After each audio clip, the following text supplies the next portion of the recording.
ponencia, más que ponencia, me gustaría que se convirtiera como en una charla, en donde pudiéramos como rebotar justamente el tema, porque pues sé que también ustedes ya tienen mucha experiencia en la cuestión de la enseñanza y el aprendizaje. Entonces, quisiera ir mostrando las diapositivas y de esa manera quizá, si me necesitan interrumpir para alguna duda, algún comentario, podemos hacerlo, lo pueden poner en el chat si no se atreven a poner en el micrófono, y los que puedan poner su cámara, la verdad es que sería muy bueno para que pudiéramos como interactuar más. Sé que también es complicado, a veces no estamos como en las mejores posiciones para estar poniendo la cámara, pero bueno, si no pueden, no hay problema, ¿no? Voy a compartir ahorita, vamos a tratar de hacer un test rápidamente. Esto de la tecnología también luego se complica, ¿verdad? Pero bueno, vamos a intentar presentar.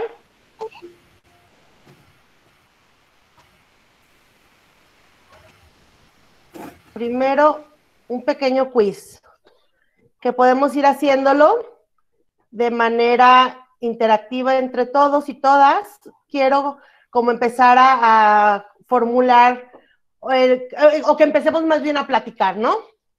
Ustedes me dicen si lo ven, ¿sí lo ven? Sí, sí lo vemos. ¿Sí lo ven? Ok, vamos a empezar a jugar como si fuera yo nada más. Me hubiera gustado podérselos mandar a todos, pero la verdad es que nada más se puede acceder a 10 personas. Entonces, vamos a empezar a hacer una pequeña dinámica, como para romper el hielo.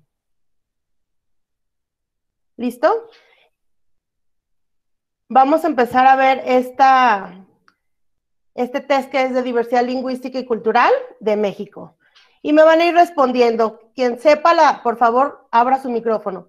La tribu Kikapú es un grupo indígena que tiene su territorio en Coahuila y Texas.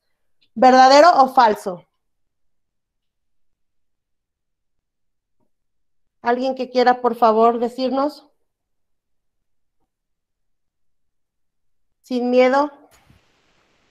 Vamos chicos, participen sin miedo a equivocarse. Recuérdense que el error y la equivocación nos enseña. Bueno, es verdadero. Y justo esta foto es de una persona Kikapú que vive que desafortunadamente ya murió, se llama el jefe Chacoca, y esta persona era justamente el jefe de la tribu Kikapú. ¿Habían escuchado hablar de la tribu Kikapú? No. ¿No? No. Bueno, y la foto es súper emblemática, me encanta porque además usa su Ray-Ban. Esta tribu justamente está en la frontera de Coahuila y Texas, y es un grupo indígena binacional. Ahorita vamos a entrar un poquito más de lleno a esto, pero la idea es que vayan como adentrándose al tema de una manera más lúdica. Ok. Vamos a seguir, ¿eh? El español es el idioma oficial de México. ¿Verdadero o falso? Falso. Falso. Falso. Ok. Vamos a ver. Muy bien, correcto. Ahorita, cuando entremos a los derechos lingüísticos, vamos a estar viendo por qué no es el idioma oficial de México. ¿Es correcto el uso de la palabra dialecto para referirnos a los idiomas maternos de los pueblos indígenas? ¿Verdadero o falso? Falso. Falso. ¿Ok? ¿Alguien más dice otra cosa? Creo que es verdadero. Ok. Vamos a poner falso, a ver qué pasa. Es falso. Cuando hablamos de dialectos, sí estamos hablando de una variación de un idioma, pero por la carga peyorativa que tiene y la connotación discriminatoria, se requiere que hablemos de lenguas o idiomas indígenas. Entonces, aunque es correcto el uso de dialecto en términos lingüísticos, lo importante es que aquí veamos desde un enfoque de derechos humanos que cuando hablamos de idiomas o lenguas se tiene que decir de esa manera, lenguas o idiomas indígenas. El ayapaneco es una de las lenguas con mayor número de hablantes en México. ¿Cierto o falso? Falso. Falso. ¿Alguien más tiene alguna otra respuesta?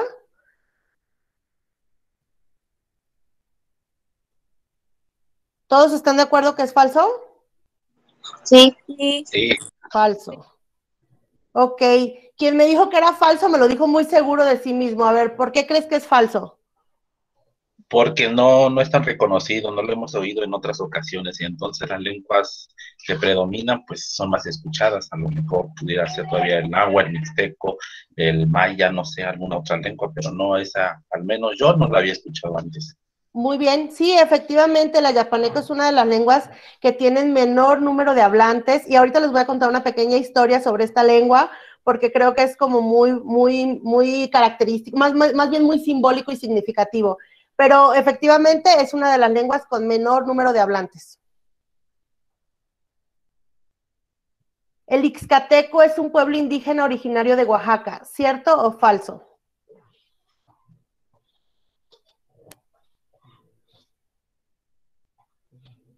¿Cómo ven? ¿Lo habían escuchado hablar? ¿Ixcateco?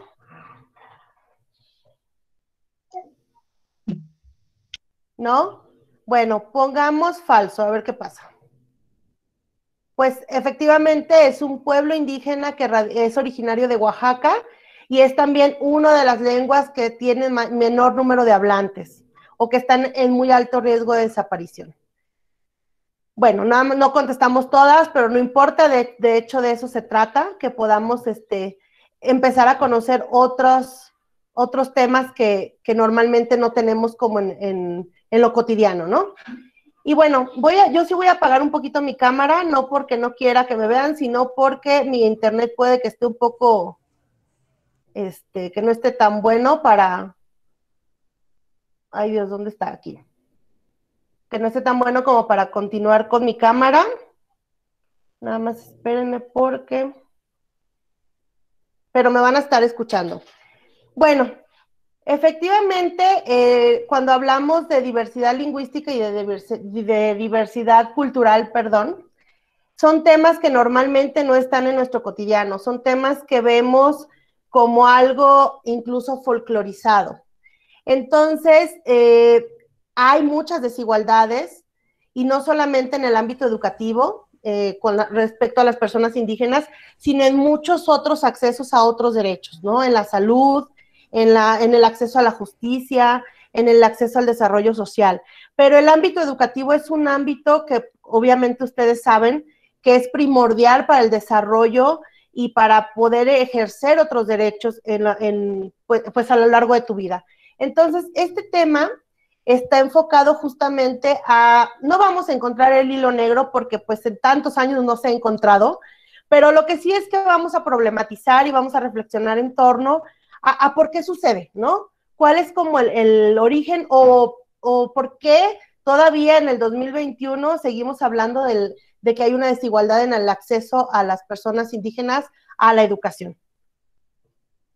Bueno, primero, como les dije en este quiz, es muy importante saber y reconocer que existe multilingüismo y multiculturalidad en México. Somos uno de los países que tiene mayor número de grupos indígenas o grupos originarios en todo el mundo. Estamos más o menos en el lugar 10º a nivel mundial, después de Nepal, Brasil y de otros países, ¿no? Entonces, la diversidad cultural y diversidad lingüística en México es muy amplia y tenemos de verdad una riqueza cultural muy grande. El problema es justo que no lo reconocemos y aunque hay leyes que se enfocan en el acceso a los derechos de las personas indígenas, pues la operatividad de estas leyes pues es muy complicado, ¿no? Y sobre todo en ámbitos como el educativo. Entonces, la diversidad lingüística de México radica primeramente, en México se hablan 69 lenguas nacionales. Ahorita vamos a hablar de lo nacional y lo oficial.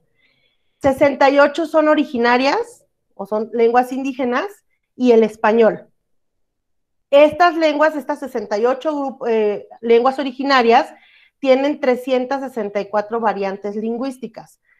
¿Alguien me puede decir qué diferencia hay, o más bien, qué le suena esto de variantes lingüísticas? Que de una lengua original, pues llegan a salir otras. Ajá. Por ejemplo, en el caso del español, Una variante lingüística del español es el español que se habla en España y el español que se habla en México, ¿no? Esto justamente es una variación dialectal. A nivel lingüístico, eso quiere decir que tiene diferentes formas de hablarse a nivel léxico, gramatical y demás. Sin embargo, sigue siendo la misma lengua. Entonces, por ejemplo, si estamos hablando del zapoteco, que ya lo mencionaban hace un rato, el zapoteco tiene 62 formas distintas de hablarse. El mixteco tiene 81 formas distintas de hablarse. Entonces, todas esas formas diversas de cómo se habla esa lengua son las 364 variantes que en México se hablan. En el mundo, por ejemplo, 3% de los habitantes del mundo hablan cerca de 5,700 lenguas, mientras que la gran mayoría de los habitantes del mundo hablan casi 250 idiomas. Eso quiere decir que hay idiomas minoritarios e idiomas mayoritarios, como el español, ¿no? El español, el inglés, el chino mandarín, porque hay muchísimas formas de hablarse el chino también. Entonces, esta variación de lenguas justamente se sitúan en la mayoría de la población en el mundo. Hay cerca, por ejemplo, en México hay cerca de 25 millones de personas que se autoadscriben como personas indígenas. Esto quiere decir que ellas mismas se reconocen que son parte o forman parte de un grupo originario. Pero no todas hablan la lengua, solo la hablan el 7.3 millones de personas. Eso quiere decir que se ha ido perdiendo y la transmisión de la lengua, pues, por diversos factores, ha tenido que, pues, se ha limitado, ¿no? Ha sido muy limitada porque ya no se transmite de generación en generación. Hace un rato comentaban, cuando les preguntaba si habían oído de la yapaneco, que pues no era uno de los idiomas mayoritarios porque no se escuchaba mucho. Efectivamente, los más hablados es el náhuatl, el maya, el celtal, el mixteco, el tzotzil y el zapoteco. ¿Alguien me puede decir si han escuchado hablar del idioma celtal, por ejemplo? No, al menos yo no. Muy bien. ¿Alguien más? Bueno, el celtal y el tzotzil son idiomas que se hablan en Chiapas y provienen de la familia maya.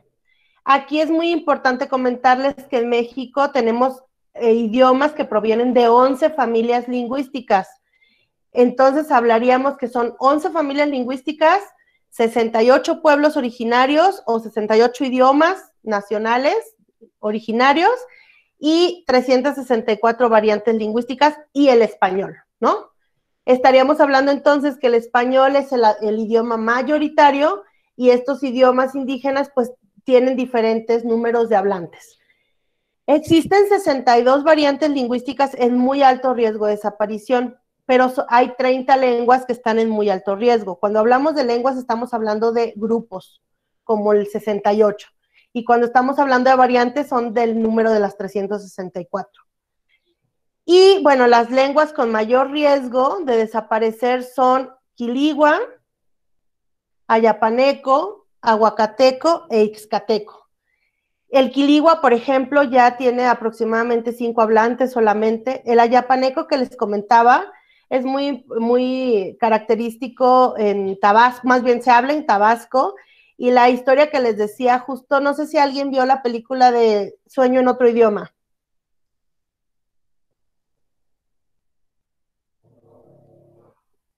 ¿No? ¿Nadie la vio?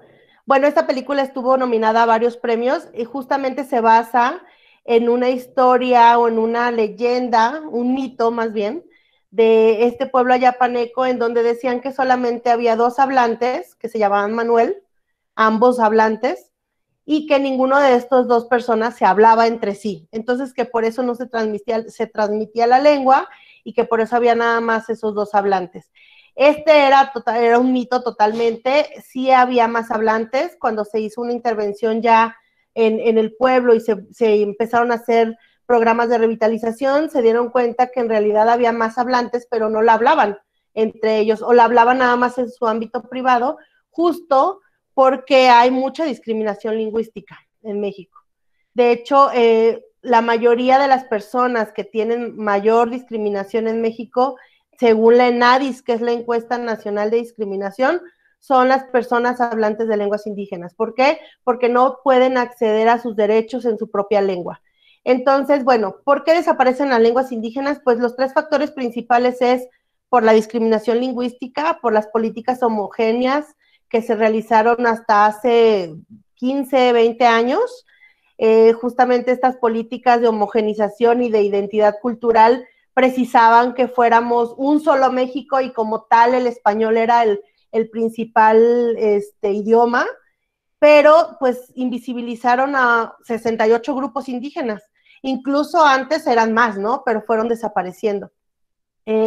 Por ejemplo, la migración también es uno de los factores que implican que desaparezcan las lenguas indígenas. ¿Por qué? Pues porque se desarraigan de su territorio y entonces, pues la propia necesidad de, pues sí, la necesidad de subsistir y de sobrevivir implica que tengan que aprender otros idiomas como el español. Incluso cuando migran a Estados Unidos hay personas que pasan de la lengua indígena al inglés sin aprender el español. Entonces, eso implica pues que vayan, pues prefieren seguir hablando inglés o el español porque eso les da de comer, ¿no? Lo vamos a decir de esa manera muy drástica, pero es cierto. No pueden comercializar en su propia lengua, no tienen acceso, por ejemplo, a un cajero automático en lenguas indígenas, o no pueden hacer una solicitud de un servicio de celular, por ejemplo, en lenguas, etcétera. Y bueno, el dominio de una lengua diferente o el desplazamiento lingüístico. Llega un momento en que allá hay mucho más hablantes de español y comienza a desplazar la lengua. ¿Hasta aquí hay alguna pregunta? Me gustaría hacer una pausa y voy a dejar de compartir para vernos un poco las caras. Ya dejé de compartir, todavía no, ¿verdad? Acá está. ¿Alguna pregunta hasta aquí? Chicos, chicas. Bueno, de mi parte no hay ninguna, creo que está siendo muy interesante toda esta plática y muy relevante, pero por el Muchas gracias, Raimundo. momento no. ¿Alguno de ustedes conoce a alguna persona que hable alguna lengua indígena o incluso alguno de ustedes habla alguna lengua? Yo hablo. Sí, dime. Yo sí conozco a una persona que habla Tzotzil. Tzotzil, de Chiapas. Sí, Muy de bien. Chiapas. ¿Tú, Raimundo, decías que Yo tú hablo hablabas? mazateco. No te escuché, perdón. Yo hablo el mazateco, Ah, el mazateco, de Oaxaca o de Veracruz. efectivamente. No, Ok, de Oaxaca. De muy hecho, bien. es la misma. También tiene 2 variantes. En este caso es el mazateco alto y el mazateco bajo, pero realmente no hay mucha diferencia. Sí se logran entender, entonces, entre ambos mazatecos. Sí, hay algunas palabras o cuestiones en donde sí de plano no, pero realmente la mayor parte se puede entender. Inclusive no sé por qué haya ese distanciamiento de Oaxaca a Veracruz, que sí es mucha la distancia, pero en otra parte de Veracruz se puede apreciar el mazateco alto. Es algo que yo desconozco, pero nos entendemos perfectamente con gente de Veracruz, aunque en la parte de Veracruz es una minoría a comparación de la región de La De Cañada, Oaxaca. que es a donde yo pertenezco. Sí. Tú vives entonces, bueno, eres de más o menos de San Miguel Zoyaltepec, por ahí cerca. No, del pueblo mágico de Huautla de Jiménez. Ah, de Huautla. Ah, bueno, no, pues sí, súper bien. Pues mira, entonces la verdad es que estamos hablando como justamente en un mismo idioma, digo, de manera simbólica, porque la idea justamente es como empezar a que las lenguas se vean, se visibilicen y se puedan justo dejar de lado un poco el ámbito privado y que se puedan trasladar al ámbito público, ¿no? Esa es la idea y la verdad es que me da mucho gusto que haya personas que hablan la lengua y que sobre todo que conozcan también a otras personas que hablan. Eso creo que es súper importante cuando trabajas este tema, porque de esa manera podemos aprender mucho más estrategias para poderla, pues sí, promover, revitalizar y que se pueda preservar, ¿no? Entonces, si no hay preguntas hasta aquí, vuelvo a compartir. Julio, nada más una pregunta. ¿Hasta qué tiempo tengo para no extenderme mucho? Es 1 hora, Ana. Nos Ok. quedan 30 y tantitos minutos. Vale, gracias. Sí, gracias a ti. Bueno, y entonces seguíamos, les decía entonces que en México tenemos 11 familias lingüísticas, 68 agrupaciones lingüísticas y 364 variantes.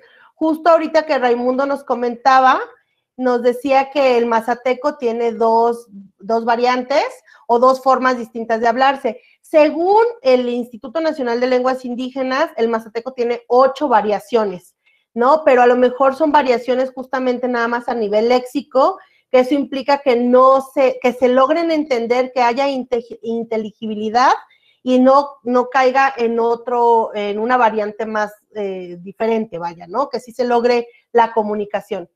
Este es como el mapa ya del georreferenciado de dónde se encuentran las lenguas indígenas, dónde se encuentran los hablantes de lenguas indígenas. Y bueno, las familias lingüísticas, como les decía, son 11.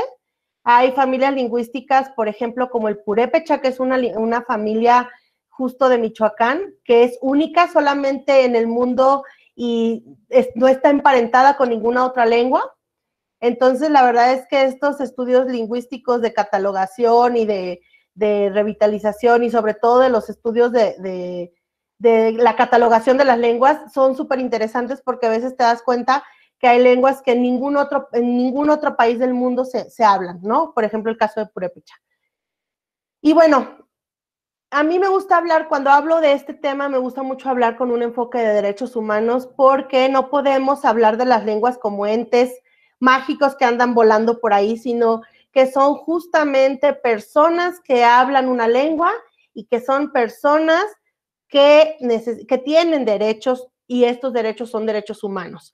Entonces, ¿de qué hablamos cuando hablamos de derechos lingüísticos de los pueblos indígenas en México?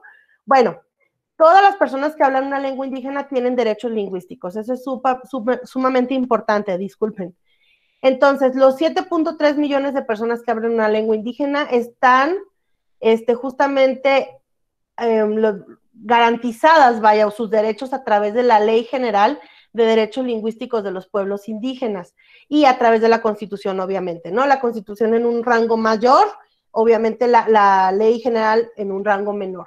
Pero esta es una ley justamente que nació por una acción afirmativa que se vio necesaria por el desplazamiento del español hacia las lenguas indígenas y porque las personas necesitaban tener un marco normativo que que visibilizara sus derechos y que les garantizara justamente los ámbitos en donde podrían ejercer este derecho.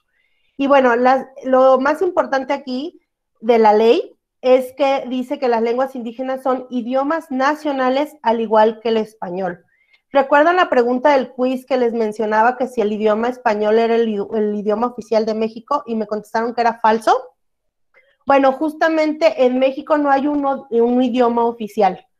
Hay idiomas nacionales, lo que implica, cuando es un idioma oficial, lo que implica es que se tenga que hacer todos los trámites, toda la burocracia, todos los servicios y programas en ese idioma oficial. Entonces, si la ley hubiera puesto al español como idioma oficial, entonces hubiera invisibilizado otra vez a todos los 68 grupos indígenas. Por eso no se habla de idiomas oficiales, sino de idiomas nacionales. Y tienen la misma validez en su uso público. ¿Esto qué quiere decir? Que cada región, de acuerdo a las lenguas que se hablen en esas regiones, deberían de tener, y lo digo como un deseo, como algo ideal, porque no lo tienen, deberían de tener toda su normatividad, los programas, los servicios en lenguas indígenas de las regiones. Por ejemplo, en Michoacán tendrían que tener toda la papelería, vaya, lo vamos a hablar así, gubernamental, en náhuatl, en mazahua, en otomí y en purépecha, ¿no? Pero sabemos que esto implica, de verdad, es un tema muy, muy amplio, es algo que se tiene que ir trabajando poco a poco, porque la verdad es que incluso las personas indígenas, muchas de ellas no escriben su propia lengua. Entonces, esto es una de las cosas por las que es muy complejo hablar de la traducción o de la escritura de las lenguas indígenas, pero eso lo veremos un poco más adelante. Y bueno, los derechos lingüísticos son varios, les voy a dejar el link de la ley para que la lean. El primer derecho es a no ser discriminado por hablar una lengua indígena. Se supone que el marco normativo pues garantiza que nadie te tiene que discriminar por hablar una lengua en cualquier ámbito de tu vida cotidiana. Tienes derecho a comunicarte libremente en tu lengua materna, en cualquier ámbito que realices, en cualquier actividad que realices. También tienes derecho a que el gobierno ponga a tu disposición un intérprete o defensor de manera gratuita que tenga conocimiento de tu lengua y cultura en cualquier juicio y procedimiento legal. A una educación bilingüe en un espacio donde se respeten tu lengua y la cultura. Que esto hablamos de interculturalidad, ustedes ya deben de saber de qué estamos hablando con ese término. Y bueno, otra de las cosas que garantiza la ley es que el gobierno es responsable de proteger tus derechos lingüísticos y por lo tanto tienes tú también la responsabilidad de usar y enseñar tu lengua materna en tu familia y en tu comunidad, en el ámbito privado. Y pues el gobierno deberá garantizar el ejercicio de tus derechos lingüísticos para que puedas acceder a la salud, a la educación, a la justicia y al desarrollo social, y a otros sinfín de derechos. Cuando hablamos desde un enfoque de derechos humanos, los derechos lingüísticos son derechos llave. Esto quiere decir que te permiten acceder o abrir la puerta para otros derechos. Por ejemplo, yo, en el caso de Raimundo, o de la chica que me decía que conoce a alguien que habla tzotzil, si llegas a un hospital y te atiende un intérprete o un promotor de la salud en tu propia lengua, estás abriendo la llave para el acceso al derecho a la salud. Si llegas a la escuela y te dan la enseñanza en tu lengua materna, desde tu propia cosmovisión y con un enfoque intercultural, entonces estás allá a través del derecho lingüístico, que es el de la lengua, estás abriendo la llave para el derecho a la educación. Entonces, estamos hablando que los derechos lingüísticos son derechos humanos, eso es súper importante, y que son derechos llave. ¿Hasta aquí tienen alguna pregunta?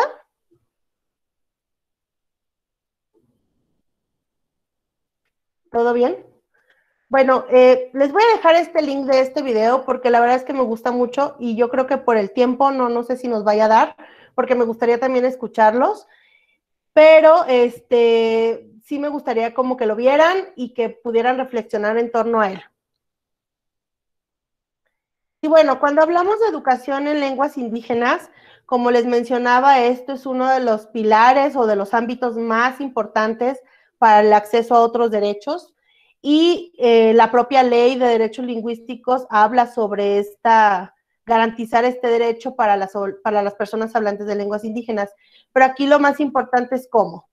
Entonces, aquí quisiera que me ayudaran ustedes con esta pregunta y la voy a ir anotando en aquí las respuestas que me den, porque me gustaría que pudiéramos identificar juntos cuáles son las desigualdades a las que creen que se enfrentan las personas indígenas en el acceso a la educación. Yo. Sí, dime. Pues yo creo que la principal es que hay muchas personas que solamente hablan su lengua, entonces en las instituciones educativas realmente no hay personas que la hablen, entonces creo que esa es una barrera o la barrera principal, que muchas personas se privan de la educación por eso y pues por factores económicos también. Muy bien, entonces estaríamos hablando de que hay muchas personas que son monolingües, que se privan de la educación porque no hay enseñanza o no hay maestros que puedan enseñar en su lengua, ¿no? Sí. Y por cuestiones económicas. ¿Alguien más? Yo. Ajá. Que no hay material didáctico en esas lenguas. A veces no hay libros. Ajá, muy bien. ¿Alguien más? Yo Sí, dime. estoy trabajando en un lugar indígena que habla la lengua náhuatl. Ajá. ¿En dónde trabajas? Soy estudiante de la UPN del Faro de Bucerías. Ah, ok. Ahí Ajá, ahí tenemos un maestro donde nos dan esa materia, lengua indígena, lengua náhuatl. ajá. ¿Y Ahí cuál crees? nos, ¿mandé? No, dime, perdóname. Pues ahí nos muestran actividades, realizamos actividades con el profesor y todo para nosotros aplicarlos en el lugar donde estamos prestando nuestro servicio. ¿Y qué tipo de actividades hacen?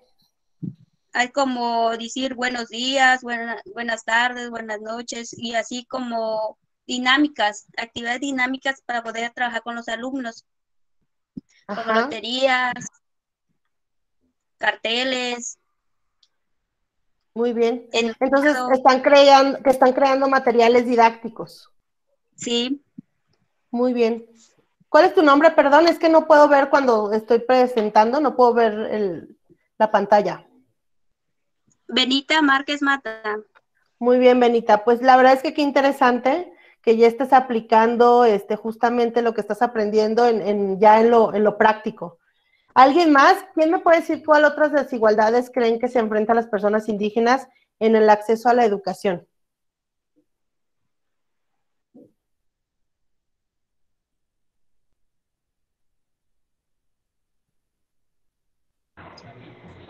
¿Puedo opinar también algo? Sí, adelante. Yo soy de acá de Purépero. Yo más o menos he conocido lo que es el purépecha, a compañeros que pues hablan el purépecha y a veces en las prepas los discriminaban porque hablaban el purépecha, el tarasco, o a veces pues no les entendíamos sus pláticas y pues como que nos desesperábamos nosotros los jóvenes. Y a partir de eso, pues nos enseñaron muchas cosas en Purépecha y en Tarasco y pues a lo menos hay discriminación en tanto en las prepas como en las universidades, en la forma de vestirse y en la forma de hablar. Pero pues es importante que cada uno de nosotros pues nos familiaricemos con esas personas para que así no haya tanta discriminación en las universidades o en las Préstame prepas. tantito tu cel, porfa, porque ya se pierde. Muchas gracias. Sí, efectivamente, como les decía al inicio, la discriminación es uno de los grandes factores por las cuales las personas dejan de hablar su lengua y sobre todo dejarla de transmitir a sus niños y niñas. También es importante visibilizar que estas desigualdades pues pueden ser económicas incluso, ¿no? O sea, a veces el hecho de que la lengua no sea funcional para poder vender sus artesanías o para poder trabajar, implica justamente que pues prefieran dejarla de hablar. ¿Alguna otra desigualdad que creen que se enfrenta a las personas indígenas en el acceso a la educación? Yo quiero hacer un comentario al respecto. Sí, adelante. Sobre todo por el hecho de que, por decir, refiriéndonos en la actualidad, el hecho de que, pues como comentaba usted ahorita, la desigualdad económica, que para ellos es muy complicado acceder pues a los métodos que se están utilizando ahorita, por decir las clases en línea, en donde definitivamente la mayoría quedan aislados o están buscando la forma de sí acceder, pero se les complica el utilizarlo, el hecho de que pues no es tan fácil, o sea, pues muchos de ellos salen de sus hogares, salen fuera a trabajar con sus familias para poder acceder a comprar un equipo, más sin embargo aún así se les complica el hecho de poderlo utilizar y no encuentran la forma en la que se les capacite para utilizarlo, o sea, aun cuando ya cuentan con él es como que pues sí lo tengo, pero ¿y ahora? O después aún, o sea, ya lo tienen, pero se les acaban los datos y ya no pueden acceder ni a las clases en línea, ni a ver los videos, o sea, por muchas estrategias que los maestros estén intentando implementar, para ellos es muy complicado porque todo implica eso, el dinero, o sea, es un factor muy importante, más allá del aún para muchos entienden el español, pero no pueden acceder a ello, entonces es su limitante. Yo pienso que es una de las cosas más graves que está sucediendo ahorita, que pues no pueden acceder tan fácilmente a este medio. Claro que sí. ¿Me repites tu nombre, porfis? Porque les digo que no puedo ver la pantalla cuando comparto. Sí, soy Tere Moreno. Tere, muchas gracias. Sí, efectivamente, ahorita con la pandemia del COVID, pues lo que hemos pues prácticamente visibilizado son todas estas desigualdades sociales que impactan justo en el acceso a los derechos y en el acceso a ámbitos tan importantes como el educativo. Y efectivamente, además del acceso y de las clases que se puedan tener o más bien, además de la desigualdad económica que implica el poder acceder a las clases en línea, como el comprar un celular o una computadora y demás, pues simplemente hay comunidades en donde no hay luz, no hay internet. Entonces eso, además de no tener el acceso económico, pues tampoco hay acceso de la propia tecnología, ¿no? Entonces, sí, efectivamente es una de las desigualdades que ahorita, por lo menos en este confinamiento y en esta crisis mundial de la pandemia, pues se ha incrementado. Y bueno, hay otras desigualdades como, por ejemplo, el trabajo infantil, ¿no? Que muchos niños y niñas han tenido que desertar de la escuela. ¿Por qué? Porque pues necesitan ayudar en las casas para llevar justo pues el sustento para la comida y demás. Entonces también es un tema importante que se debe de visibilizar. Y también otra de las cosas, por ejemplo, que tienen que ver con el acceso a la tecnología, no solo es el acceso a un celular, sino que los celulares o las computadoras o los propios sistemas informáticos no tienen los caracteres para escribir las lenguas indígenas. Les voy a platicar como un proyecto que llevé a cabo cuando trabajaba justo en este tema, y trabajamos la traducción de la Constitución en lenguas indígenas en los 68 lenguas. Uno de los primeros factores que nos enfrentamos, o de los retos que nos enfrentamos, fue justo cuando traspasamos la traducción de Word a un sistema HTML para subirlo a una plataforma virtual. Déjenme saber que casi me moría, de verdad me moría. ¿Por qué? Porque los caracteres no los reconoce. Entonces, imagínense, 170 o 180 páginas traducidas, cuando pasar todos los caracteres uno por uno al HTML para que la plataforma los reconociera. De verdad, simplemente no hay teclados tampoco con los caracteres para la escritura de las lenguas, de algunas lenguas indígenas. Hay caracteres especiales, entonces no los reconoce la propia tecnología. Entonces, de verdad, eso es una de las cosas por las cuales el acceso a la educación es tan desigualitario también. Muchas gracias, de verdad, este ejercicio me interesaba mucho porque me parece que hacerlo en conjunto y construirlo juntos es mucho más enriquecedor. Ana, bueno, hay algunos comentarios en el chat. ¿Quieres que te los lea o los alcanzas a ver? ¿Sí? Si quieres, léemelos, Julio, por fin. Okay. Lupita Palacios dice que no en todas las instituciones educativas existen maestros que hablen su lengua. Creo que ya lo habías comentado y escrito, ¿verdad? Y Katia Nayeli Vargas comenta que ella trabajó en un albergue jornalero agrícola en la comunidad de Coahuayana y que los mismos padres de familia preferían llevarse a los niños a trabajar que dejarlos en la escuela, y que los que se quedaban comían hasta horas muy tarde, ¿no? Hasta en la noche que llegaban sus papás. Entonces yo creo que es parte de las desigualdades, de estas brechas de las que tú estás hablando también, y que yo creo que es mucha la tarea que tenemos nosotros como profesionales de la educación, como pedagogos, como docentes. Es mucha la tarea que tenemos que hacer durante este proceso del que tú nos estás hablando. Muchas gracias, Julio. Sí, efectivamente, por ejemplo, en los albergues jornaleros o en toda esta migración que se va del sur al norte, pues la verdad es que muchas veces van niños, van niñas, y mucha gente es indígena, la mayoría de la gente es indígena. Obviamente el acceso a la educación está permeado y está mermado justo por todas estas desigualdades, por el acceso incluso territorial, que no hay escuelas. Bueno, es de verdad algo sumamente complicado. Pues sí, son desigualdades estructurales que se tienen que ir como empezando a romper, pero la verdad es que creo que ya ha habido un avance, y sobre todo creo, y de verdad lo creo firmemente, que el hecho de este tipo de sensibilizaciones con estudiantes de verdad puede cambiar la forma en que se enfoca ya cuando se trabaja en el campo, ¿no? Cuando se trabaja ya en tu profesión.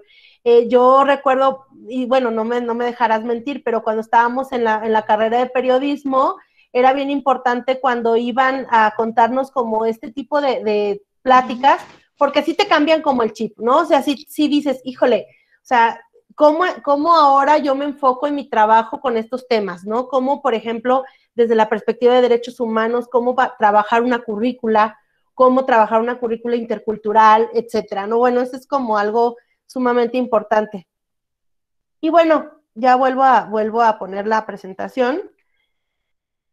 Justamente los retos de los que hablamos cuando hablamos de desigualdades son muchos, los que veníamos justo platicando ahorita con Julio y con lo que nos ponían en el chat.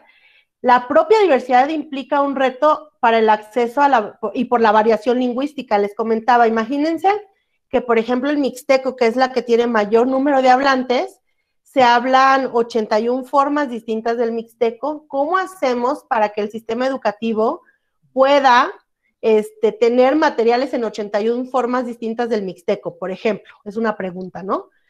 ¿De qué forma? Es de verdad muy complejo. Entonces, lo que se está tratando de hacer es justo normalizar las lenguas. ¿Qué significa normalizar las lenguas?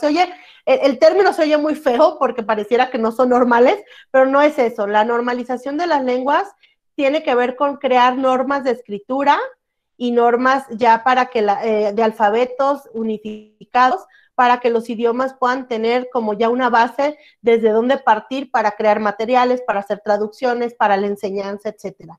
Entonces, la propia diversidad implica un reto porque tienes que hacer como catalogación lingüística y tienes que empezar pues sí, a ver en qué regiones y cómo hacerlo para que las personas puedan tener acceso a la educación. Otro de los obstáculos, por ejemplo, es justo los estereotipos de género en niñas y niños. El acceso a la educación para las niñas es mucho más difícil que para los niños en las zonas indígenas. Y bueno, también varía, ¿no? Varía, por ejemplo, a las niñas no les permiten muchas veces ir a la escuela. ¿Por qué? Porque se tienen que quedar en casa haciendo el trabajo de cuidados. Y a los niños no les permiten ir a la escuela o desertan de la escuela justo porque se tienen que ir a trabajar a la parcela o a los campos agrícolas. Entonces, sí hay una variación, pero normalmente, o más bien las estadísticas hablan que las niñas tienen una mayor propensión a que las dejen en casa, ¿no? Que no les permitan el acceso a la educación. La mayoría de las personas hablantes de lenguas indígenas no están alfabetizadas en su lengua, justo por lo que mencionaban hace un rato, que no hay maestros en lenguas indígenas, o sí hay, obviamente sí los hay, pero lamentablemente el sistema educativo de educación indígena muchas veces por la cuestión territorial manda a los maestros a otras zonas de donde no son hablantes. Entonces resulta que yo soy, por ejemplo, hablante de, no sé, de Ixcateco y me voy a una zona donde se habla mazateco. Entonces, ¿de qué me sirve que yo sea hablante de una lengua indígena si no estoy enseñando esa lengua indígena? Entonces, ese es el problema, ¿no? Uno de los grandes problemas, que la alfabetización no está, más bien las personas indígenas no están alfabetizadas en su lengua, por lo tanto no leen ni escriben en su propio idioma. Y esto conlleva a que haya una tradición oral de las lenguas indígenas. Esto no está mal, por supuesto que no, de ahí se basa la tradición de las lenguas indígenas, de la tradición oral, lo cual es importante recuperarlo para las estrategias justo didácticas que se puedan realizar en el aprendizaje, en el proceso de enseñanza-aprendizaje. La oralidad es sumamente importante para las lenguas indígenas. Muchas veces queremos reducirlas a la escritura y dejamos de lado la oralidad, o al revés. Entonces, creo que las estrategias educativas para la enseñanza y el aprendizaje deben de ir de la mano con la oralidad y la lectoescritura, porque no nada más se trata de que escriban y ya, ¿no? Sino que también aprendan a leerla, porque sí, de verdad es muy complejo encontrar personas que la lean y la escriban. Y sí las hay, por supuesto, pero normalmente las personas que las leen y la escriben son personas que aprendieron a leer en español y después aprendieron a leer en su lengua. Y bueno, la educación bilingüe se enfoca en la educación básica meramente. Sí hay algunos bachilleratos interculturales o hay universidades interculturales, sin embargo, ya la lengua nada más, ya no la tienen como algo obligatorio, vaya, sino más bien tienen una carrera en lengua y cultura y ya no es como transversal en la enseñanza y el aprendizaje. Y bueno, el acceso inequitativo a la tecnología, que ya lo mencionaban hace un rato, esto pues se agudizó más en esta pandemia y lo que ha conllevado es justo a que haya más brechas en el acceso a la educación. Y bueno, ¿qué se podría hacer? La verdad es que, como les mencionaba en un inicio, esto no es el encontrar el hilo negro. Sabemos que pues se tiene que trabajar mucho, hay toda una estructura gubernamental, hay toda una estructura social que de cierta manera pues vulnera los derechos de las personas indígenas. Entonces, pues estas son algunas estrategias que si bien podrían servir, podrían como encaminarse a ir como cerrando estas brechas. Obviamente, desde las trincheras de cada quien, sabemos que ustedes como estudiantes pues podrían tener mucho más ideas, y lo importante es que reflexionen en torno al tema, ¿no? Y bueno, una de las primeras cosas que a mí me gusta comentar cuando hablo de este tema es que, como les decía, es un derecho humano. El acceso a la educación en lenguas indígenas es un derecho humano. Por lo tanto, está enmarcado en instrumentos internacionales y nacionales, lo que implica que se debe de garantizar. La educación creada desde la educación en lenguas indígenas debe ser creada desde la cosmovisión de los pueblos. No, de nada sirve que tú llegues con un problema de matemáticas, por ejemplo, recuerdo mucho eso, que decían, yo compré un Xbox, ¿no? Por ejemplo, y me costó tanto. Digo, no porque no conozcan el Xbox, puede que lo conozcan, pero una minoría, ¿me explico? O sea, las cosas tienen que ser más contextualizadas a su contexto y a la cosmovisión de los pueblos. El número 3 sería que los y las maestras de educación indígena, la mayoría de las veces no hablan la lengua de la región que les corresponde dar clases, por lo tanto tendría que haber como una evaluación territorial de dónde están ubicando a los profesores y a las profesoras.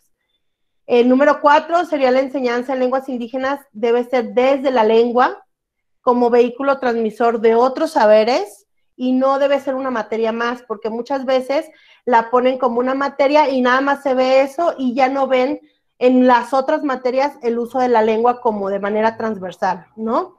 Entonces, la idea de una educación bilingüe es justamente que puedan utilizar la lengua de manera funcional como eje transversal de la enseñanza y el aprendizaje en otras materias.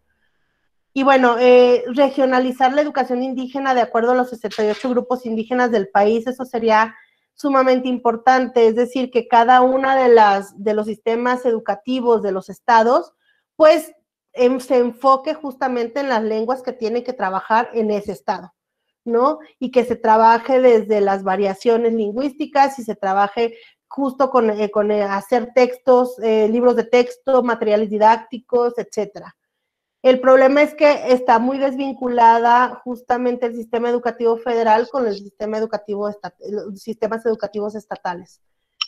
Y bueno, la normalización de las lenguas indígenas, que les comentaba que justamente lo que buscan es crear ya normas de escritura que se puedan usar ya dentro del sistema educativo para que sean alfabetos unificados y que las personas puedan aprender a través de estas normas, para que haya una fusión o una cohesión mayormente entre las diferentes variantes.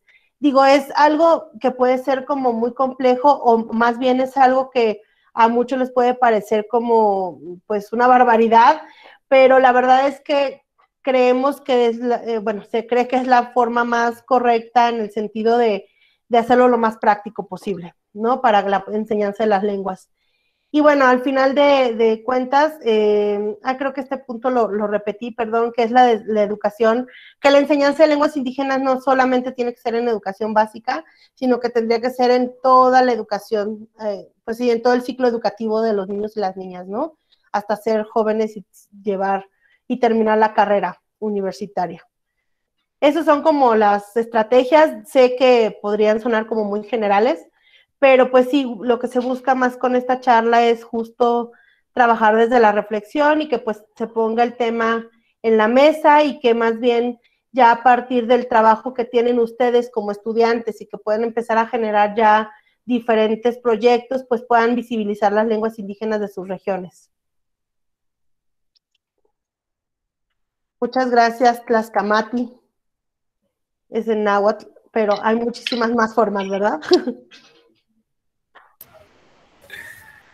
Ana, pues muchísimas gracias. Vamos a ver si alguien tiene alguna pregunta. Antes de eso, pues me gustaría hacer una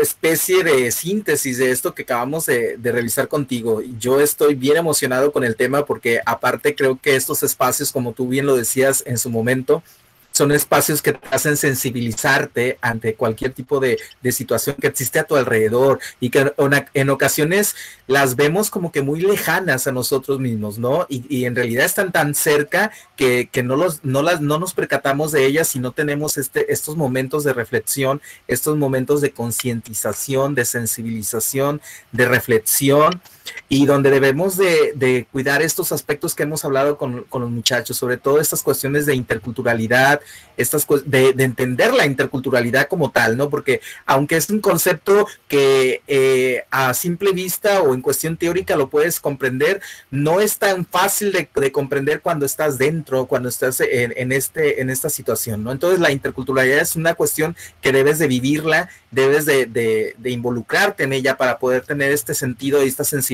como te decía.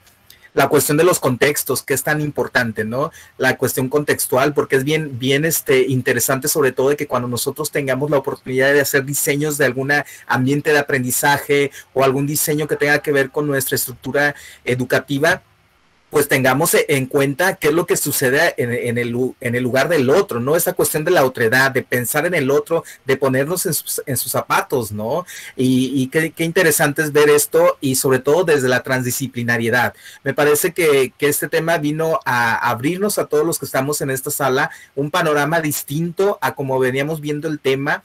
Yo estoy muy contento con tu participación y súper agradecido también. Vamos a ver si alguien tiene alguna pregunta para ti antes de retirarnos y pues los escuchamos, chicos. Bueno, no es pregunta, pero quería saber si nos podría compartir la presentación, porque la verdad es que es un tema muy interesante y como dice el maestro Julio, que nos lleva a la reflexión, y no sé si podría hacernos ese favor. Igual no sé si nos compartió el link del video. Sí, muchas gracias. Claro que sí, les dejo la presentación con Julio y el link, según yo se los había pegado, pero a ver, ahorita se los pego, ahorita aquí en el chat, ya se los pegué. Es un reportaje y si quieren les mando algunas otras links de videos. Hay unos cortometrajes preciosos, de verdad, sobre las diferentes cosmovisiones de los pueblos indígenas. Les mando el link y con muchísimo gusto les mando la presentación. Gracias. Sí, gracias. ¿Alguien más, chicos? ¿Alguien más que quisiera hacer algún comentario para nuestra amiga y compañera Ana?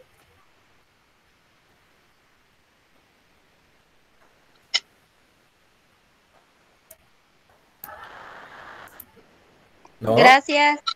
Adelante, adelante.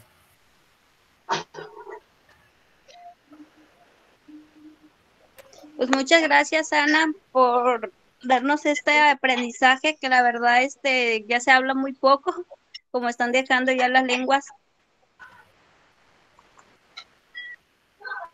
Sí, gracias, nuestro trabajo tan importante, yo creo que es preservar, ¿no? Ya ahora que nos damos cuenta de esta situación, tenemos un trabajo muy arduo, porque nosotros somos los, por decirlo de alguna manera, quienes podemos ser el vínculo entre esta preservación, ¿no? Raimundo, adelante. Pues yo estoy muy agradecido precisamente por esta parte. A mí se me hizo demasiado interesante tomar en cuenta toda esta parte que a lo mejor en un determinado momento pues no lo estábamos, no lo teníamos contemplado, pero pues a mí se me hizo súper interesante y yo siento precisamente bueno, yo que hablo una lengua indígena, pues aún más, porque eso me inspira todavía a enseñar, me inspira a compartir mi lengua, a compartir las ideas que traigo de ese pueblo, precisamente, y pues fue muy inspirador. Qué padre, Raimundo. Sí, justamente las personas que hablan las lenguas indígenas son agentes de cambio. Es decir, si tú ya estás justo en un lugar como el IPN, la UPN, donde justamente puedes ya realizar estrategias de enseñanza y materiales didácticos en tu propia lengua, de verdad, créeme que eso va a ser pues sí, el cambio porque falta mucho, falta muchísimo. Incluso hay muchas cosas también en Mazateco que te puedo compartir, voy a buscarlas para mandártelas, porque sí hay audios, hay cosas que ya existen y eso te puede ayudar justo como a identificar hacia dónde quieres, pues sí, aventar la piedra, ¿no? Para ver de qué manera puedes seguir colaborando pues sí, con tu lengua. A final de cuentas es tu lengua materna y eso implica que pues tengas tú todo el bagaje necesario para crear cosas importantes para tu pueblo.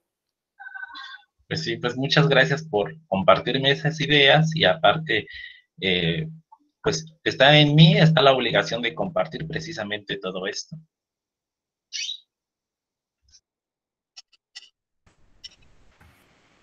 Bueno, chicos, pues adelante. Perdóname, Julio, adelante. les dejé nada más el dato de la película que me pidieron.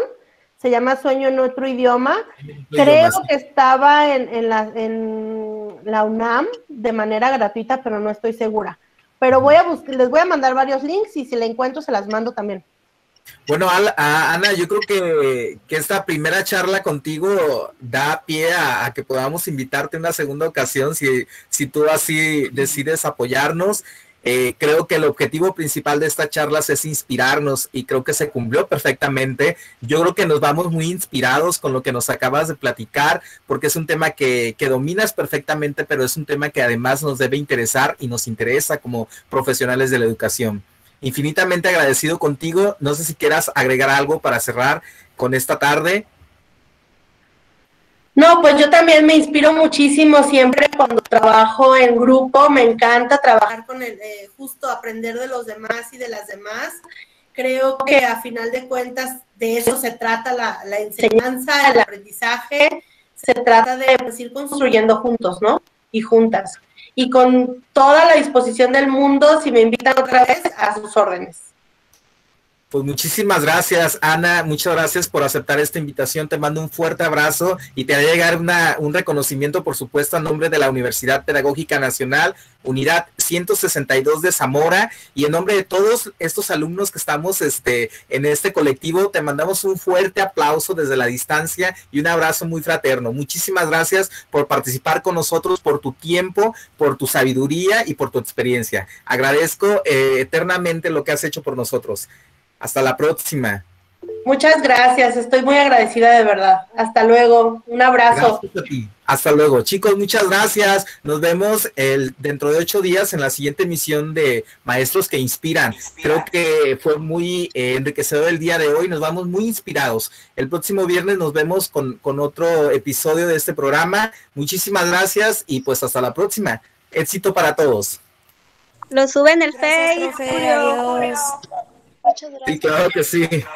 Hasta luego, profe. Saludos, profe, adiós. Saludos, adiós. Gracias.